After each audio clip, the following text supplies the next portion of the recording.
What's up, y'all? It's Moose Lodge coming to y'all with a YouTube video, my first video about my trucking journey. I'm gonna tell you guys about Butler Transport 2023, what it's like going through orientation and how to survive the training process. So let's start with Butler Transport. It's a very small, well, I wouldn't say small, medium-sized carrier. They got about 300 trucks. Small team. Not a very popular company. They're very small, very low key, very in the cut, I would say. They don't run commercials. They don't, run ad campaigns or nothing like that. If you find them, you was doing research.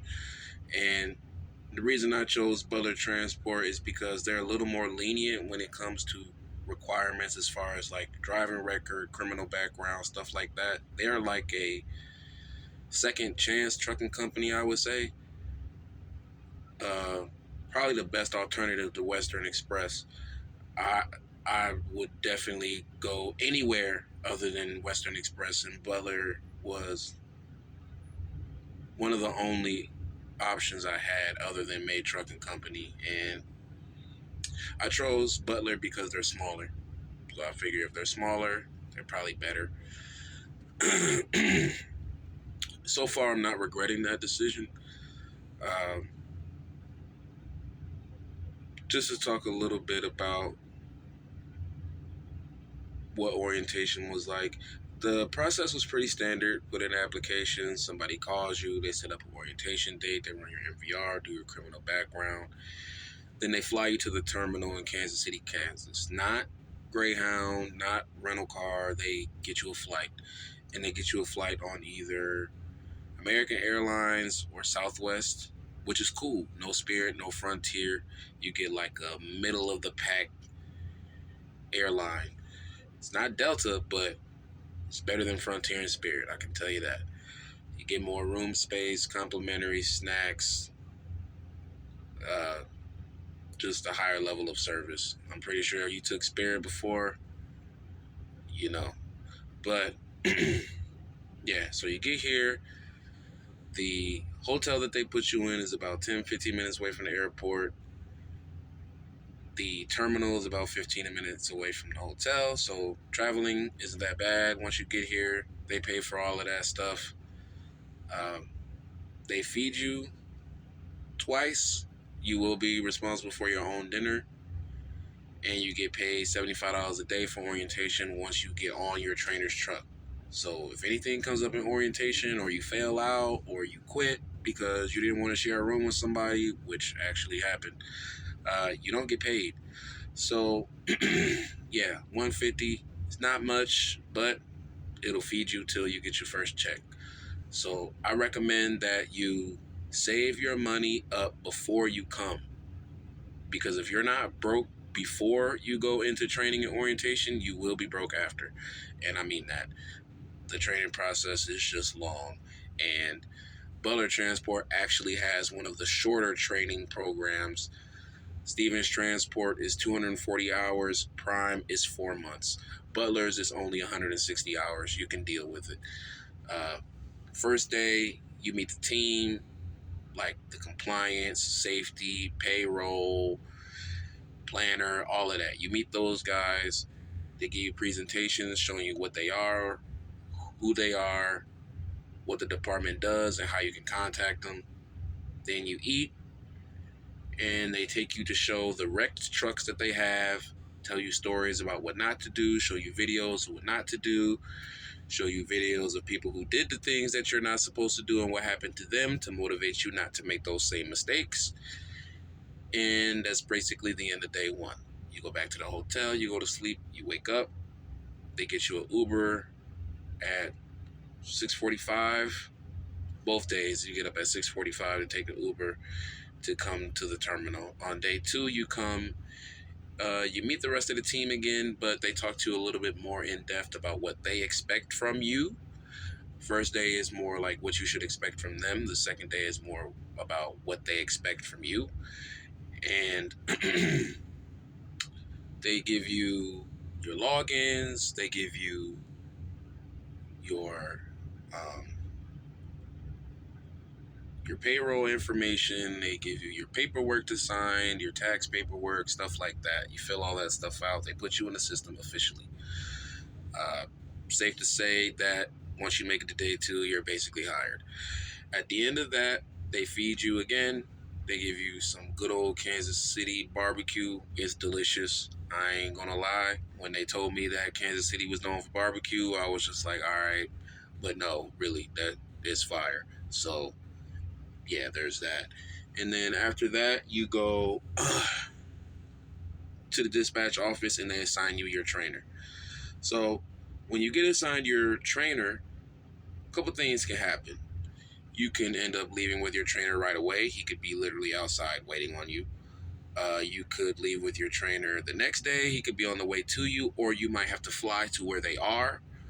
Or what happened to me, my trainer was actually on home time. He was on vacation. So I ended up going back home, worked another week at my job so I can get a little bit more money while I was on the road. And then I met up with him after. Now, this is where I segue into how to survive the training process, because this is where a lot of people start to let the pride get the best of them. Now, me personally, I think that the training process is excruciating. I think it's egregious. I think it's long. It's unnecessary, but I get it, right? You're coming out here in a 80,000-pound vehicle at most times. uh, you need to know, well, they need to know that you can operate this thing safely. So they put you with someone who can operate it safely to watch you to see if you have what it takes. They teach you how to use the Qualcomm. They teach you little rules of the road. They teach you how to go to shippers and slider tandems and just little tips and tricks that they do to help you be more efficient. My trainer was awesome. He taught me how to maximize my time. He taught me little easy tricks how to beat traffic, stuff like that. Um, so yeah, what you need to do to survive training, you need to understand that you have a goal, and your goal cannot be achieved unless you get through this training process. There is no way around it. There is no way to accelerate it. There is no way to cheese it or cheat it. You have to go through it. That it's just, if you don't go through it here, you're going to go through it somewhere else, or you're not going to be a truck driver. No one's going to give you a truck and send you on the road without being trained. So the quicker that you understand that, the quicker that you will understand what it is that you need to do to survive this process. Now, I'm not saying that you have to let someone disrespect you or you have to put yourself in an uncomfortable position, but I am saying that you need to play the long game. You need to play chess, not checkers. You're going to be dealing with someone that you've never met in your life, that you've never seen in your life. You don't know this person from a can of paint. They don't know you from a can of paint. You're going to be trapped in this little box with someone you've never seen for almost 3 weeks. So if you're the type of person that likes your personal space, you don't like being around people you don't know or whatever, hell, as long as you just pay attention to the important stuff they're trying to teach you, you can ignore everything else. Honestly, you could just tell them you don't want to talk. I probably wouldn't recommend that, because then it'll be a very long 3 weeks. Just try and socialize. If they say something that offends you, just try and understand that they're trying to get through this just like you are. But the difference between you trying to get through this and them trying to get through this is, if you don't make it, they're going to pick up another person. If you don't make it, you're going home and you have to buy your own plane ticket, which you probably don't have the money to do because they don't pay you a lot. And if you didn't save money before coming out here, you cannot afford to mess this up. You need to get through this process, getting your own truck so you can start making some money. So again, I recommend that you know, don't take things personal. Don't let your trainer offend you. Just understand that you are going through something that you really have no choice. I mean, how bad do you want to be a truck driver? Can you let stuff that would normally make you get into a confrontation go in one ear and out the other? Or is your pride more important than your ability to earn?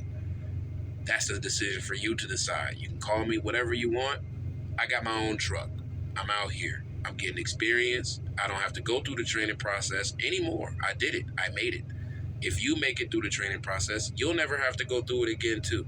So just make sure, like I said, you prep your mind for the long game.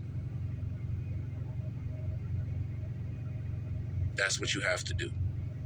You can't let the little important thing, like the little minuscule things that would normally cause you to fuss and fight and argue, you can't let that happen in this small space. This is somebody else's space. So I've heard stories about trainers kicking people out on the street in a random city they've never been in. They'll do it. They will. They're not going to put up with you. You have to put up with them. They don't have to put up with you. That's just the reality. So again, you could be cool, make it through the 3 weeks, get your own trucks, then you never have to talk to them again. And if you decide to leave the company and go somewhere else, you never have to do this again. So this is how I suggest you survive training. Don't take things personal. Let things go in one ear out the other. Keep your mind focused on the goal, which is to get your own truck and get out here and make some money. Don't let one person stop you, because that's the only person between you and your own truck is one person. Just drive, mind your business, get a headset, get on the phone and talk to somebody that you know from home, talk to a friend, family member. It'll help you as the time go by. But yeah, that is basically what I have to say about Butler Transport Orientation 2023. If you guys have any more questions or comments about how I made it through the training process or what it's like to work for Butler Transport, leave a comment below. Don't forget to like and subscribe. It's the beginning of my journey as a truck driver, professional. I'm not here to play around. I'm here to make money. Eventually, I want to get my own truck, start my own authority, but that's long down the road. Baby steps first. So, Moose Lodge. I'm out.